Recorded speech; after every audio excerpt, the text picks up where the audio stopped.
Debra lebih lama untuk bisa ada dalam pujian penyembahan. Kita perlu tahu bahwa gereja kita adalah gereja yang DNA-nya adalah pujian penyembahan. Ya. Waktu bicara-bicara di ruang hamba Tuhan sama teman-teman, saya pernah bilang begini, teman-teman saya banyak yang sound engineer gitu, mereka pegang audio untuk beberapa gereja, dan kalau ditanya, dia bilang dia mengakui bahwa gerejanya Pak Niko itu, GBI, itu paling mudah. Begitu main musik, langsung enak. Kita nggak perlu sombong, atau nggak perlu latihan, bukan. Tetapi saya tahu, gereja kita DNA-nya, Pak Niko, gembala sidang kita dipanggil untuk menjadi penyembah-penyembah.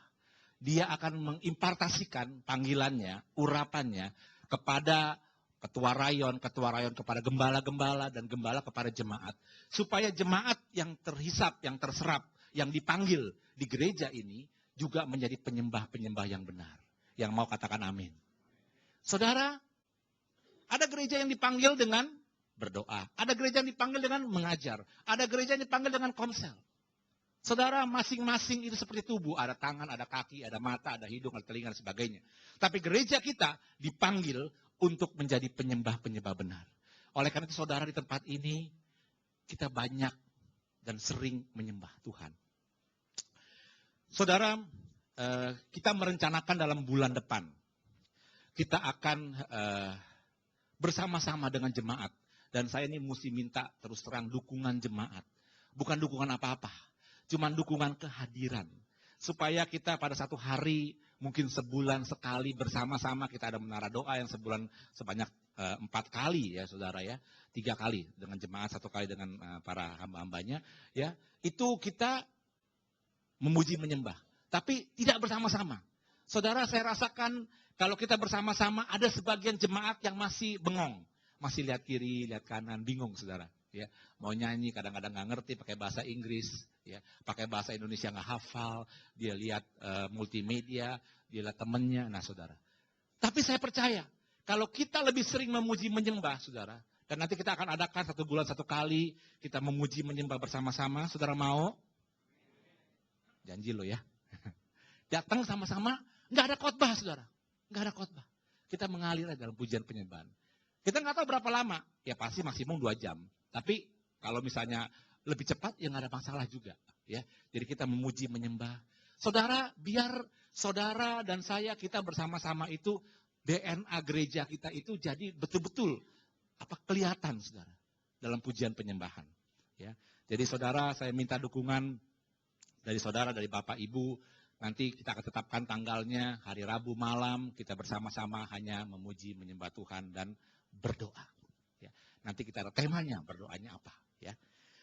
Nah puji Tuhan, mari siapkan Alkitab kita di dalam kitab Lukas pasal yang ke-12.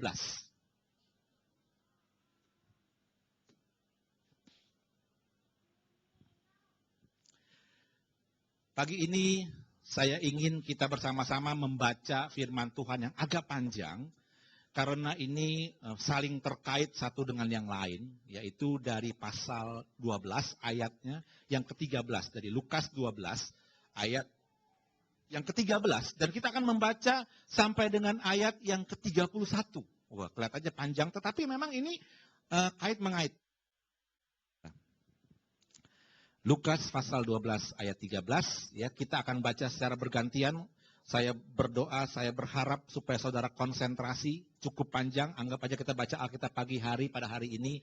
Mungkin tadi pagi ada yang bangun belum baca Alkitab. Nah hari ini kita baca Alkitab bersama-sama. Perikopnya adalah orang kaya yang bodoh. Seorang dari orang banyak itu berkata kepada Yesus, Guru, katakanlah kepada saudaraku supaya ia berbagi warisan dengan aku. Saudara baca?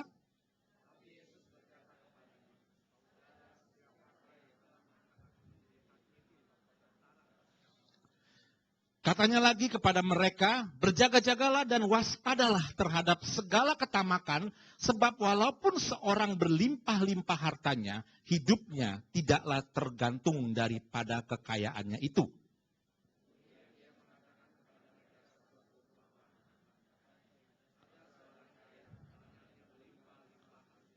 Ia bertanya dalam hatinya, apakah yang harus aku perbuat? Sebab aku tidak mempunyai tempat di mana aku dapat menyimpan hasil tanahku.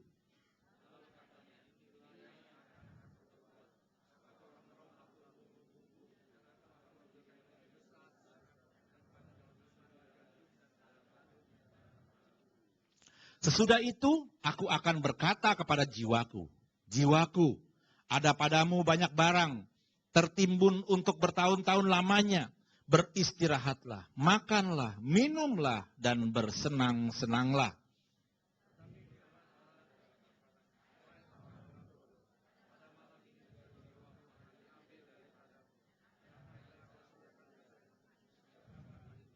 Demikianlah jadinya dengan orang yang mengumpulkan harta bagi dirinya sendiri, jikalau ia tidak kaya di hadapan Allah. Ayat 22.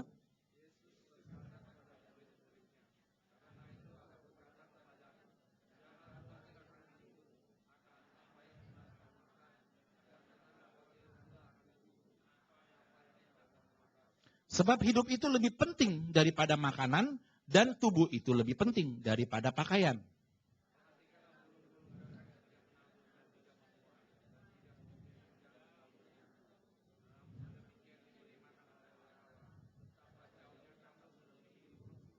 Siapakah di antara kamu yang karena kekhawatirannya dapat menambahkan sehasta pada jalan hidupnya?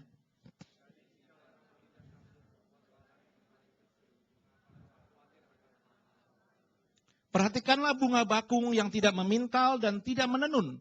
Namun aku berkata kepadamu, Salomo dengan segala kemegahannya pun tidak berpakaian seindah salah satu dari bunga itu.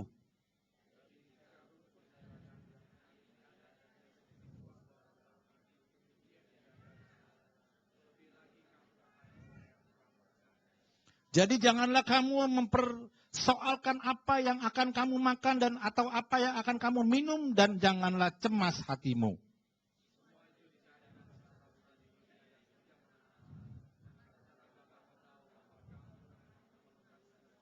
Sama-sama kita baca. Tetapi carilah kerajaannya, maka semuanya itu akan ditambahkan juga kepadamu. Katakan amin.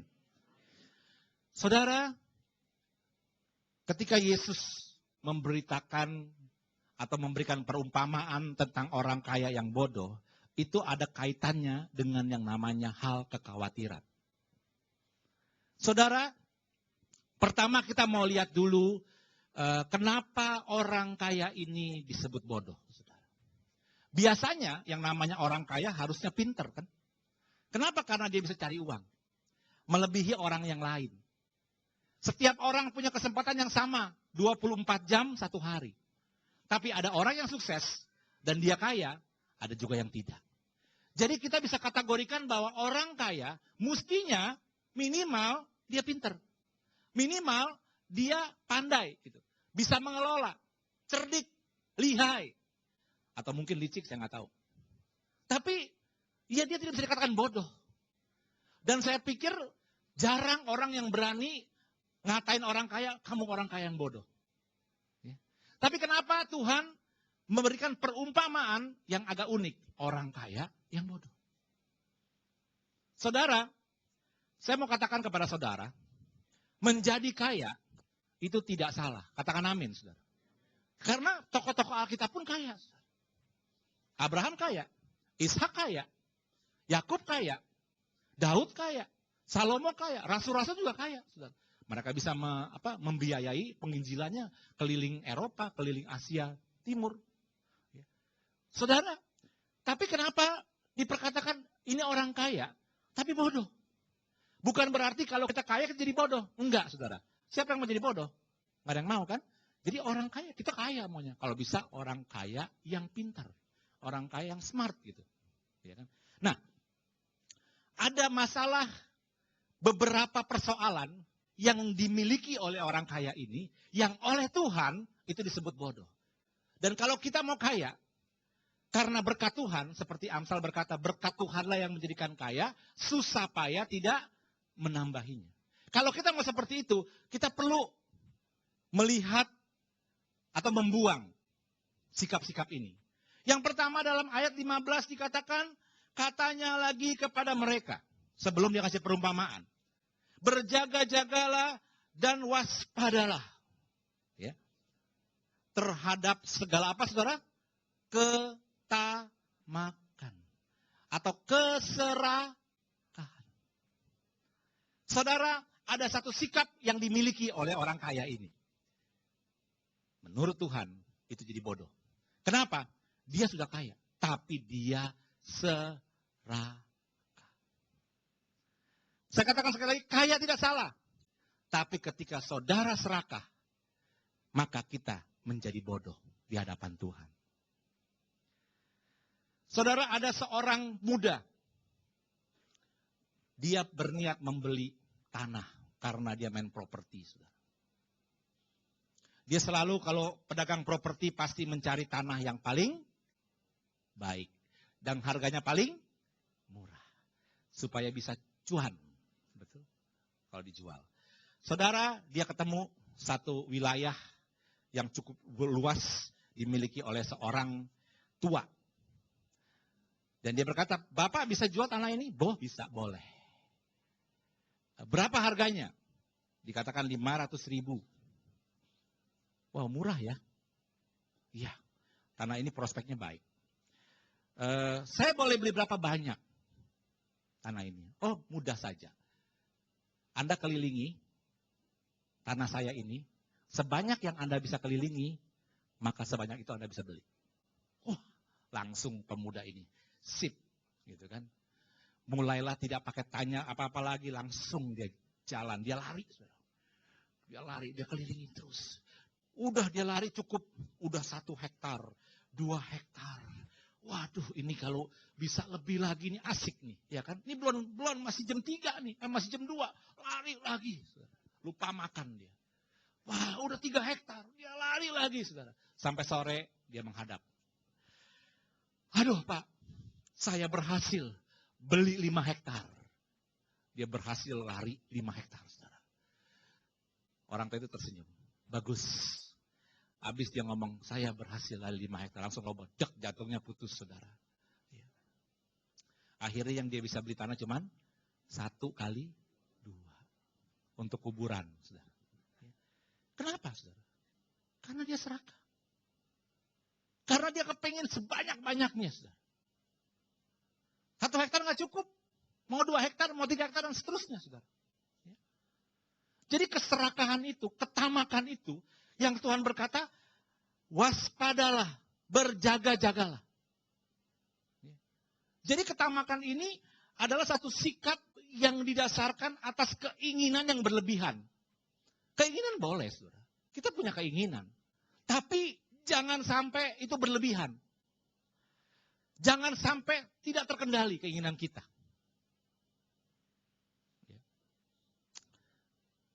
Saya kalau melihat partner saya kadang-kadang cuma geleng-geleng kepala. Dia kalau ada hobi baru gitu ya. Terakhir hobi naik sepeda. Wah, dia tuh betul-betul dia bentokin istilahnya hobinya. Mulai sepeda, dia naik sepeda, mulai dari beli sepeda yang biasa, yang cukup mahal, udah jutaan, saudara. Sampai dia beli sepeda yang mereknya Ferrari, saudara. Itu diangkat cuma 1 tangan doang. Satu sepeda nih, saking entengnya, saudara. Bahannya tuh titanium. Sampai dia beli sepeda, kalau saudara yang hobi sepeda, Bianchi. Bianchi. Itu dirakit, saudara. Rangkanya itu, velgnya beda, bannya beda, rantainya beda, remnya beda, pedalnya beda, dan sebagainya. Asik sih memang. Jumlah-jumlah ada 10 sepeda, saudara. Saya tanya, dipakainya berapa banyak? Iya sih, ada beberapa sepeda gue gak pernah pakai. Saudara, lah bakal apa dibeli? Nah, saudara, seperti ini, saya nggak tahu motivasinya apa. Ya. Tapi kira-kira seperti itu. Ya, tidak terkendali. Mau berlebihan, saudara. Ya. Nggak ada habis-habisnya. Tidak ada puasnya, saudara. Nah, ini ketamakan. Ketika ketamakan menyerang kita, ada dalam kita, ya itu yang akan terjadi, saudara. Dan akibatnya, saudara, kita tidak memperhatikan kemampuan kita. Seperti pemuda tadi. Dia nggak memperhatikan kemampuan kesehatannya, jantungnya yang sudah lari sekian lama, dia tetap lari supaya dapat paling banyak. Lebih lagi, yang akhirnya putus, saudara. Ya. Dan yang lebih parah, kadang-kadang keserakahan itu bisa nyikut orang lain, melalaikan orang lain. Ya. Cara-cara dan sikap yang menghalalkan segala cara. Itu keserakahan, saudara. Jadi Tuhan berkata bahwa ketika kita serakah, maka kita perlu hati-hati. Ini sikap yang tidak boleh kita miliki, saudara, sebagai orang yang percaya. Makanya Tuhan berkata tadi saya katakan, berkat Tuhanlah yang menjadikan kaya. Susah payah tidak menambahinya. Susah payah itu berarti sampai sedih, sampai menghancurkan segala yang lain, saudara. Itu tidak akan menambahi. Makanya salah satunya susah payah itu adalah ketamakan. Akibat ketamakan. Kita mau bersusah payah. Saya tidak berkata kepada saudara, saudara tidak perlu bekerja. Saudara hanya nongkrong-nongkrong, doa-doa saja. Tidak, saudara. Saudara harus bekerja dengan giat. Yang mau katakan amin. Ya. Nggak boleh malas-malasan, nggak boleh. Saudara.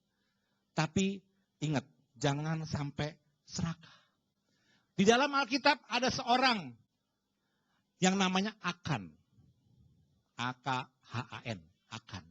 Saudara, Akan ini salah satu pasukan dari pasukan Yosua. Ketika mereka menyerang Yeriko, Tuhan berpesan kepada Yosua, kamu boleh ambil barang-barang yang lain, cuman emas dan perak itu milikku. Khususkan untuk aku. Ya. Tentunya kalau dikhususkan untuk aku, bukan berarti Tuhan ambil hilang, enggak. Ada, disimpan pasti. Tapi tidak boleh dipakai oleh manusia. Tidak boleh dipakai oleh rakyat Israel. Saudara, ketika mereka menyerang, wah itu rakyat begitu banyak, jarahan begitu banyak bergelimpangan, mereka meraih semuanya, dan tentu banyak emas dan perak yang ditinggalkan oleh warga Yeriko. Mereka kumpulkan itu untuk Tuhan. Tetapi Akan ini serakah. Dia boleh ambil baju, dia boleh ambil kambing domba, dia boleh ambil yang lain, nggak apa-apa, saudara. Tapi jangan emas dan perak. Saudara, dia ambil itu, dia simpan di dalam rumahnya. Saudara. Nggak ada yang tahu rakyat, tapi Tuhan tahu. Saudara. Dan akibat dari itu, Tuhan tidak menyertai dalam peperangan kota Ai, yang kota kecil, yang cuman musuhnya dengan 3.000 orang aja bisa kalah, tapi mereka justru kalah. Setelah ditanya ternyata Akan. Dia mengambil, karena serakah dikatakan. Dia menyimpan, dia mengambil barang-barang yang dikhususkan untuk Tuhan. Saudara, ini hati-hati. Saya mau ngomong terang-terangan sama saudara. Banyak jemaat hamba Tuhan itu tidak mengembalikan perpuluhan. Motivasinya ingat, mungkin ada yang nggak cukup, saya tahu. Tapi kalau sampai motivasinya serakah, motivasinya mau minta lebih, ini hati-hati. Ya, saya mau katakan, saya bukan berkata begini, gereja perlu uang, bukan. Ya, supaya saudara diberkati, saudara. Saudara, ada beberapa hal yang kita simpan, kita ambil, karena kita serakah. Kita semua cukup, kita bisa kasih, cuma sayang. Hati-hati, ya. Jadi pertama adalah ketamakan. Itulah yang membuat Tuhan berkata, orang kaya ini bodoh. Nah, saudara, di sini dikatakan perumpamaan ini ada seorang kaya. Tanahnya berlimpah-limpah hasilnya. Saudara, kalau disebutkan tanahnya berlimpah-limpah hasilnya, itu pasti orang kaya tersebut ya menghasilkan karena berkat Tuhan. Karena urusan tanah itu urusan alam. Urusan alam adalah urusan pencipta. Tuhan yang memberikan kesuburan. Tuhan yang memberikan tumbuh. Saudara. Kalau saudara nanti punya kesempatan, di depan ada pengumuman, tadi saya lihat Pak Tony lagi pasang ya. Ke Israel berapa kali Pak? Cicil 24 kali. Itu pergi dulu baru nyicil apa? Nyicil dulu baru pergi. Yang enak sih pergi dulu baru nyicil ya. Pergi dulu. Kenapa enaknya? Nggak bayar belakangannya saya tahu. Pasti bukan 24 bulan, bisa 24 tahun. Kapan lunasnya? Nah, saudara, kalau saudara pergi ke kesempatan ke Israel, di situ ada Mesir dan Israel. Saudara, tanahnya sama, nyambung. Tetapi yang satu tandus, yang satu subur. Kalau zaman sekarang subur ya nggak heran, karena ada pertanian yang canggih, perkebunan yang canggih dari Israel. Tapi zaman dulu belum ada itu semua. Tapi tetap aja yang namanya subur ya subur. Jadi saudara, di sini kita tahu bahwa orang kaya ini sebetulnya tergantung sama Tuhan. Karena tanahnya hasilnya berlimpah-limpah. Begitu. Saudara, percayalah kalau saudara ikut Tuhan, kekayaan itu bukan satu hal yang salah. Dan Tuhan ingin saudara dan saya menjadi kaya. Katakan amin, saudara. Nggak usah malu, memang itu.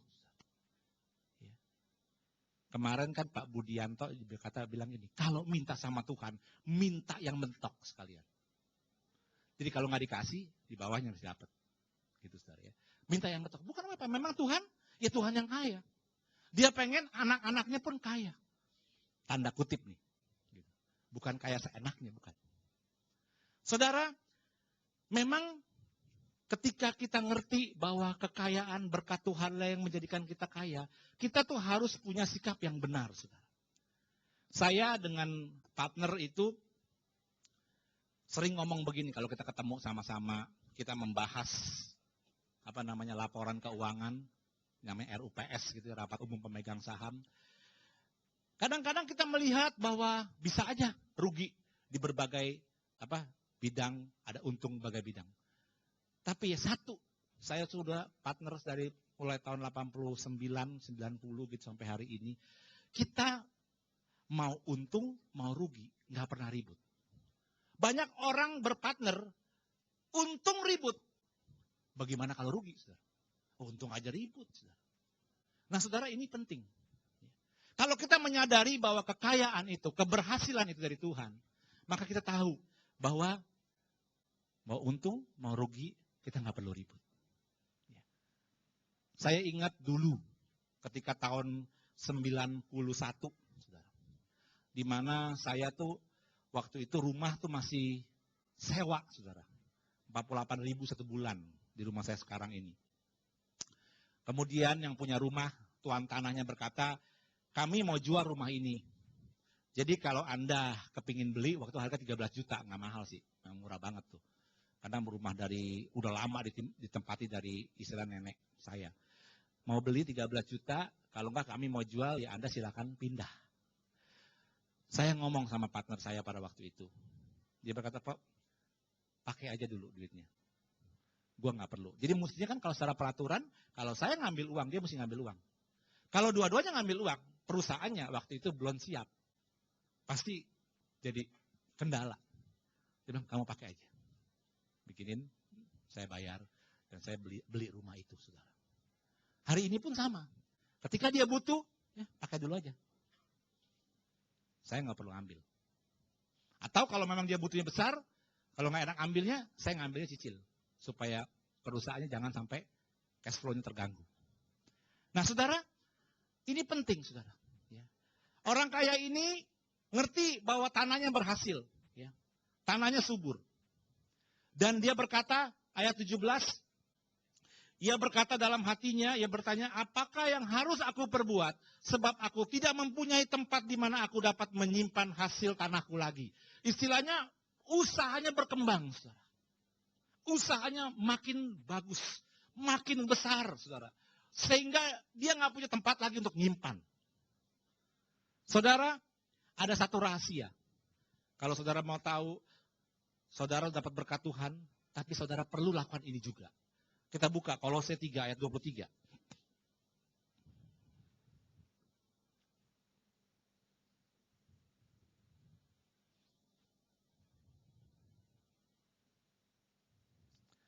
Kita baca bersama-sama dengan suara yang keras. 1, 2, 3.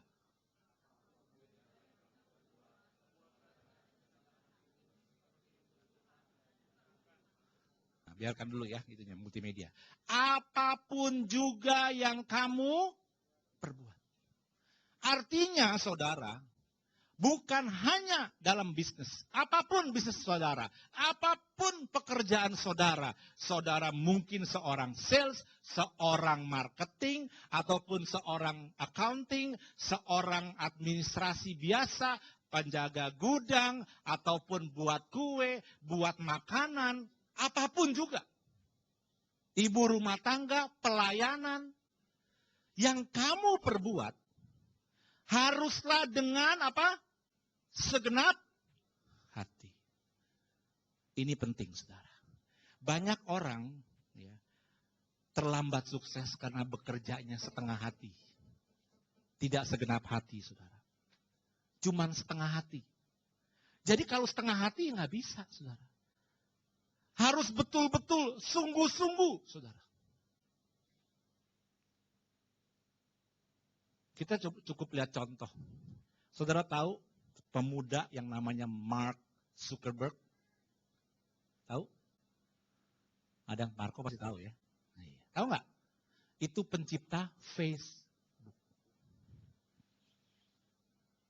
Umurnya masih muda, 30 tahun. Saudara. Kekayaannya 15 miliar US dollar.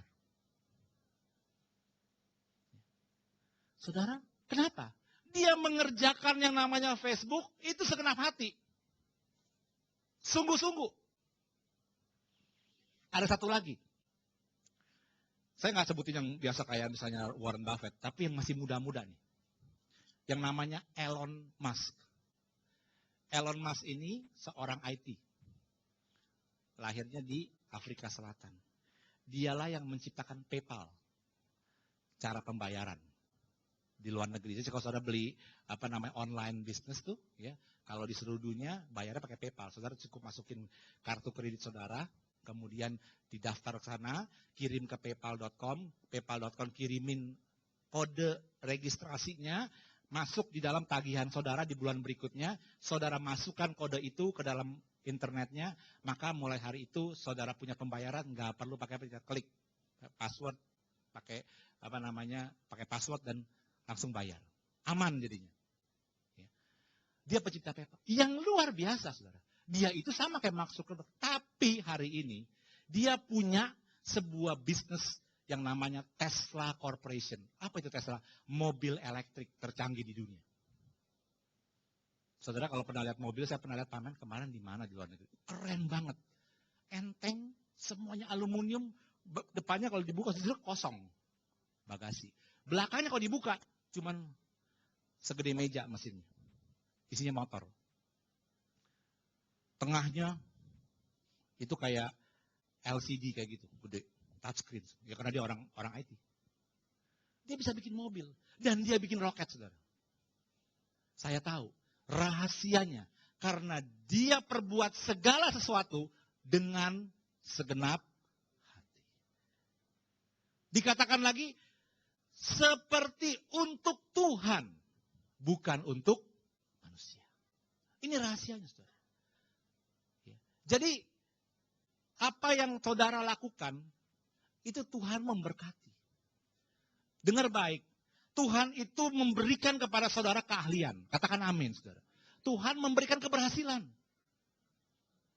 Mau contoh di Alkitab, namanya Yusuf. Tahu Yusuf? Yusuf anak manja.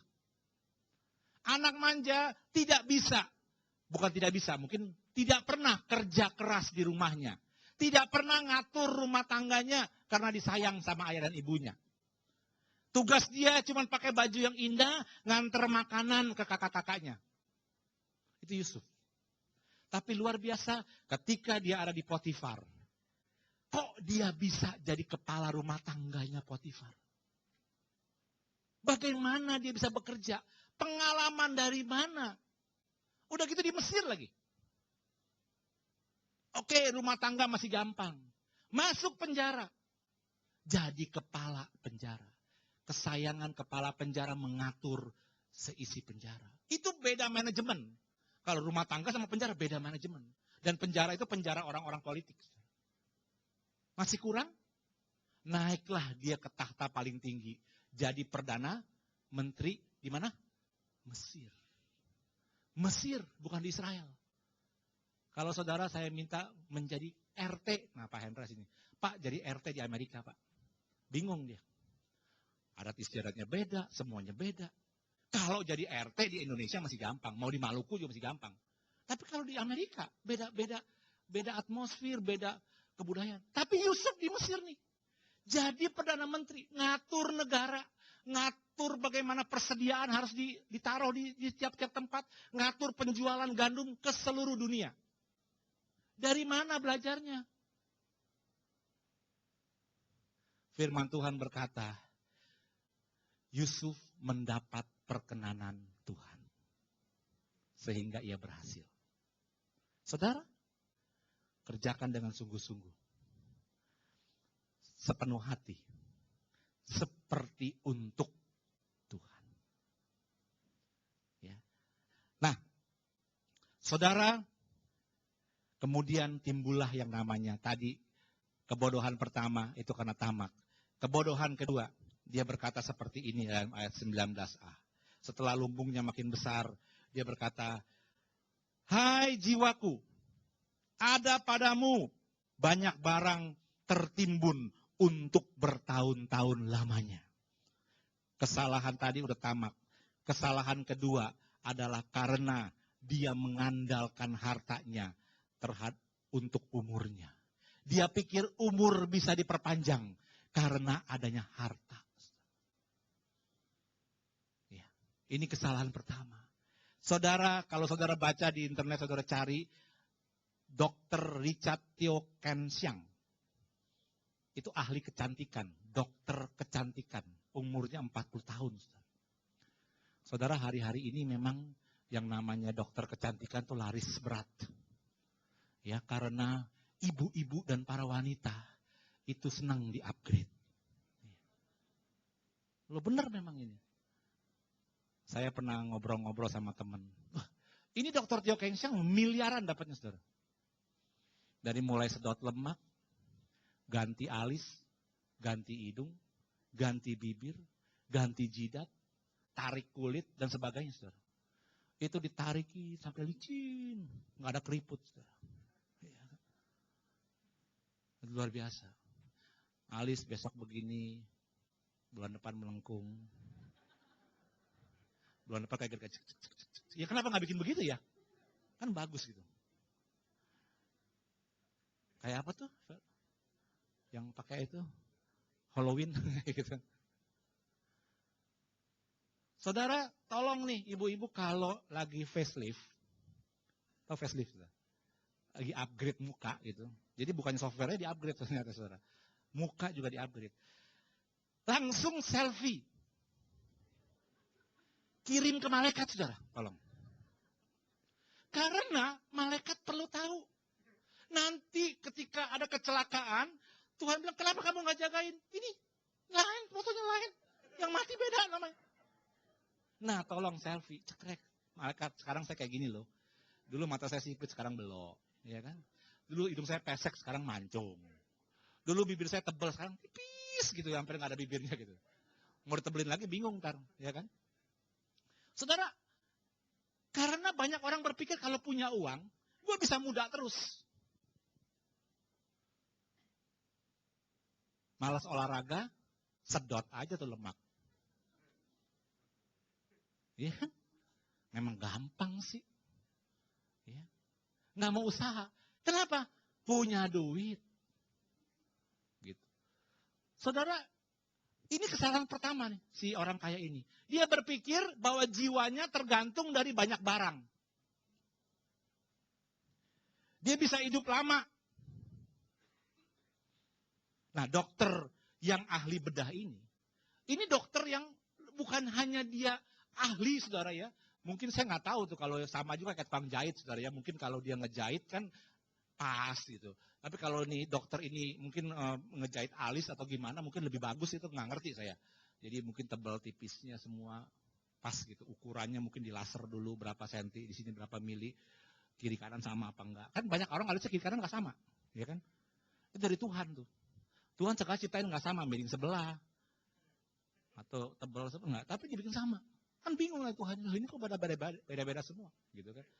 Saudara, nah dokter ini sehat. Nge-gym, olahraga. Ya.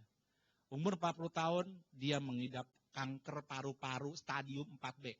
Dan dia tidak ngerokok. Bagaimana bisa kanker paru-paru? Nggak ada yang tahu. Dia meninggal muda. Ya. Saudara, kesalahan fatal pertama di orang kaya ini adalah karena dia mengandalkan hartanya untuk memperpanjang hidupnya. Dan itu nggak bisa. Kesalahan yang kedua, dikatakan beristirahatlah, makanlah, minumlah, dan bersenang-senangnya. Dia pikir jiwanya bisa dipuaskan dengan materi. Dan ini juga salah. Inilah kebodohannya. Tamak. Ya. Umur itu di tangan Tuhan. Dia pikir di tangan duit. Ya. Yang ketiga, jiwanya bisa puas dengan materi. Padahal tidak. Saudara, materi penting. Maaf, materi perlu. Tapi dia bukan penting yang satu-satunya dalam hidup kita. Yang mengerti katakan amin, saudara. Saudara, kalau saudara doa gimana? Apa yang saudara doa? Ada bau-bau materi enggak? Apa cuman materi doang, enggak ada bau-bau yang lain? Kalau doa Tuhan, minta kaya. Tuhan minta selamat. Padahal namanya udah selamat, saudara. Tiap hari mintain selamat juga. Minta kelancaran Tuhan. Lu tahu Jakarta macet, minta lancar lagi, saudara. Ya kan? Ya susah ngomong sama Jokowi mesti. Ya kan? Minta kelancaran Tuhan. Nah saudara, ini doa sebetulnya sih cuman berubah doang gitu loh.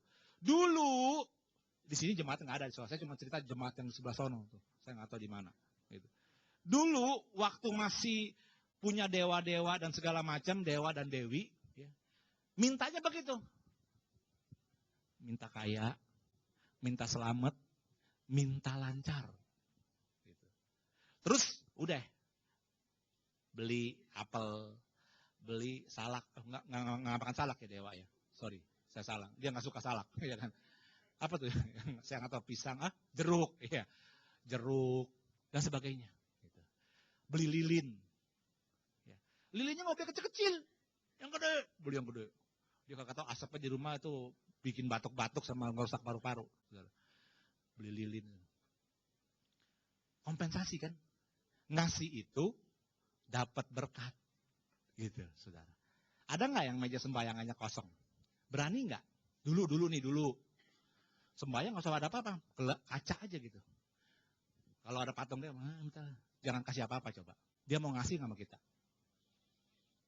Karena saudara berharap seperti itu, ngasih dapat. Ya. Itu namanya mental, saya bilang mental tuntun ceng, ngasih cetun dapat ceceng, saudara.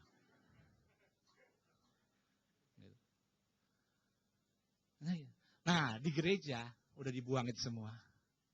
Doanya gimana? Sama, benar kata Riki. Sama Tuhan, minta berkat, minta selamat. Udah tahu Tuhan juga selamat, pakai diminta lagi. Minta selamat, minta berkat, minta lancar Tuhan. Ya kan? Nah, kalau dulu beli apel, sekarang ngasuh kolekte. Gitu. Jadi ban-ban tiau, gitu ya kan?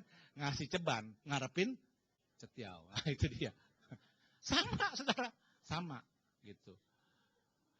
Jadi sebetulnya, ya kita beranggapan bahwa jiwa kita bisa dipuaskan dengan materi.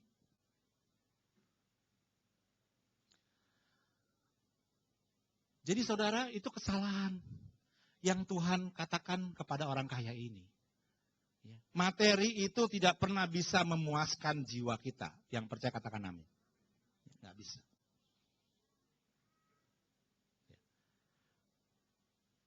Nah, sekarang pertanyaannya, kenapa orang kaya itu sampai berpikir seperti itu? Kenapa sampai dia serakah? Kenapa sampai dia berkata bahwa materi itu bisa memuaskan hidupnya, bisa memperpanjang umurnya? Makanya saya bilang, ini berkaitan dengan yang namanya hal kekhawatiran. Jadi ketika itu Yesus berkata kepada murid-muridnya dalam ayat 22, karena aku berkata kepadamu, janganlah kamu khawatir akan hidupmu. Akan apa yang hendak kamu makan, dan janganlah khawatir pula akan tubuhmu, akan apa yang hendak kamu pakai. Jadi ternyata penyebab, akar masalahnya, karena dia khawatir akan hidupnya. Saudara, kekhawatiran itu akan membuat kita menjadi serakah. Kekhawatiran itu akan membuat kita berpikir bahwa materi itu bisa memuaskan jiwa kita. Padahal hidup kita hanya tergantung dari Tuhan. Dr. Richard Teo meninggal muda dengan kanker paru-paru umur 40 tahun. Teman saya, dia seorang Inggris tinggal di Thailand, saudara. Saudara, dia punya penyakit aneh banget. Satu hari ketika dia selesai, udah malam tidur, bangun pagi, saudara. Ketika dia bangun, itu semuanya muter. Orang pikir ini vertigo.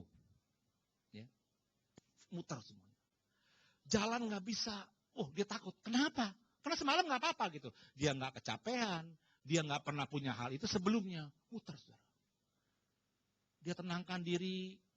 Nah, kalau orang vertigo, jalan itu kan masih, kalau dia enggak, dia jalan, sepertinya semua jalan gitu. Terus miring-miring gitu. Jadi aneh gitu, dia injak lantai kenapa miring. Padahal lantainya nggak miring. Saudara, dia berobat ke dokter, dokter bilang, ini penyakit aneh di dunia. Anehnya apa? Dia bilang di belakang telinga kita ini, itu ada satu kantung.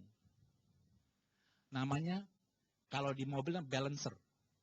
2 dia punya dekat otak. Jadi dia itu yang membalance seperti air raksa dalamnya. Ya. Kalau kita begini, dia itu ngebalance supaya otak kita beranggapan bahwa ini ya tetap lempeng. Ya. Nah, balancer ini isinya kayak apa cairan-cairan air raksa itu. Nah, lucunya salah satu cairan itu keluar dari tempatnya. Dan itu yang membuat dia ngaduk semuanya. Bisa diobatin. Saya lupa nama penyakitnya. Dia kalau naik mobil, saudara. Saya udah pelan naik mobilnya.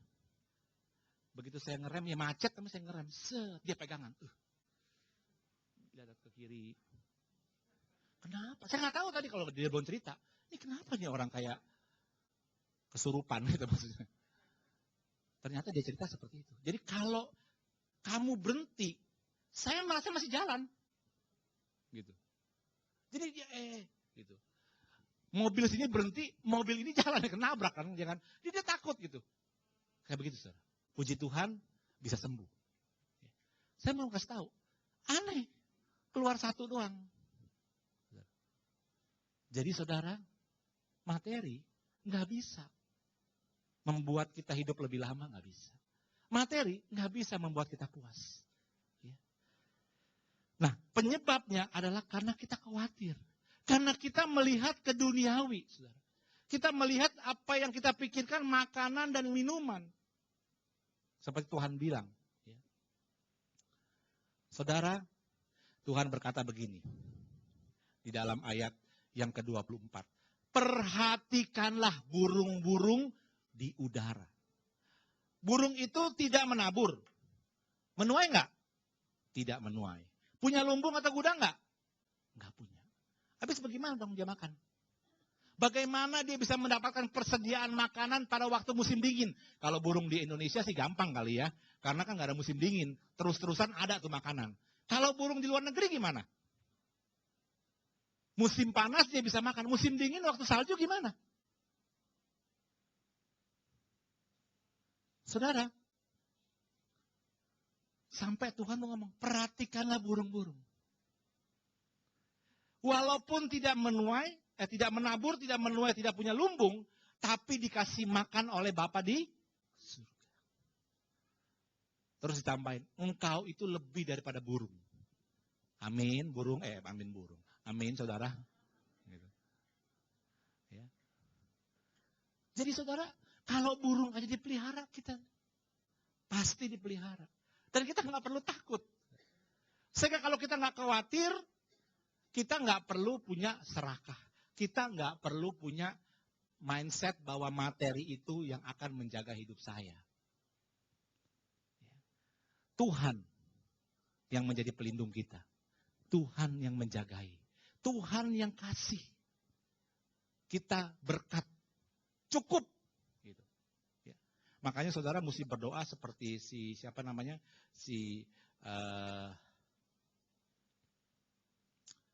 di Mazmur bin Yake kalau nggak salah. Agur bin Yake. Ya. Agur bin Yake. Dia doa gini, jauhkanlah daripadaku kecurangan dan kebohongan, jangan berikan padaku kemiskinan atau kekayaan. Biarkanlah aku menikmati makanan yang menjadi bagianku. Itu sama seperti doa Bapa kami, berikanlah pada hari ini apa? Makanan kami secukupnya. Ya. Bukan sebanyak-banyaknya ya.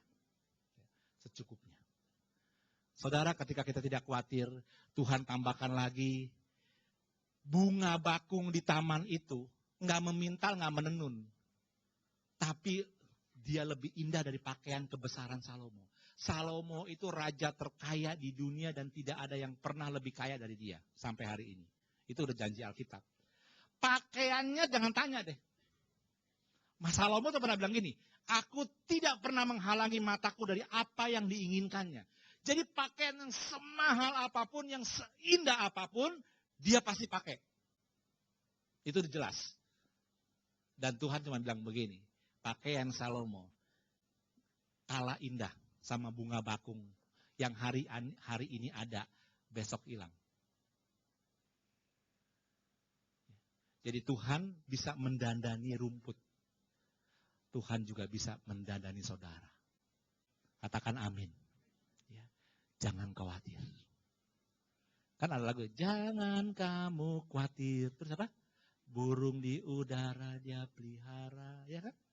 Jadi kita nggak perlu khawatir. Nah, kalau kita nggak khawatir, kita tidak terjebak dengan yang namanya kebodohan yang dimiliki oleh orang kaya tersebut. Makanya akhir daripada itu Tuhan berpesan kepada murid-muridnya, kepada kita semua. Tetapi carilah dahulu. Apa? Coba Matius 6 ayat 33 ini lebih lengkap. Bagus sekali ayat ini. Ya, Matius 6 ayat 33 kita baca sama-sama.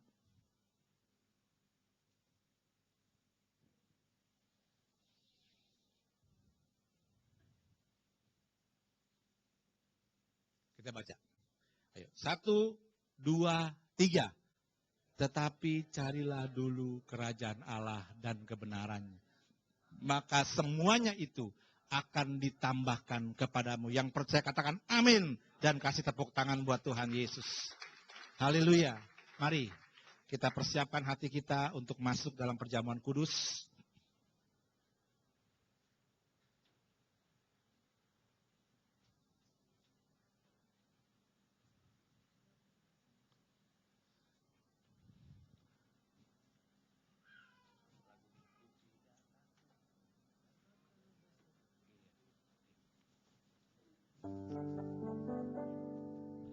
Ku tidak takut, sebab Kau besertaku.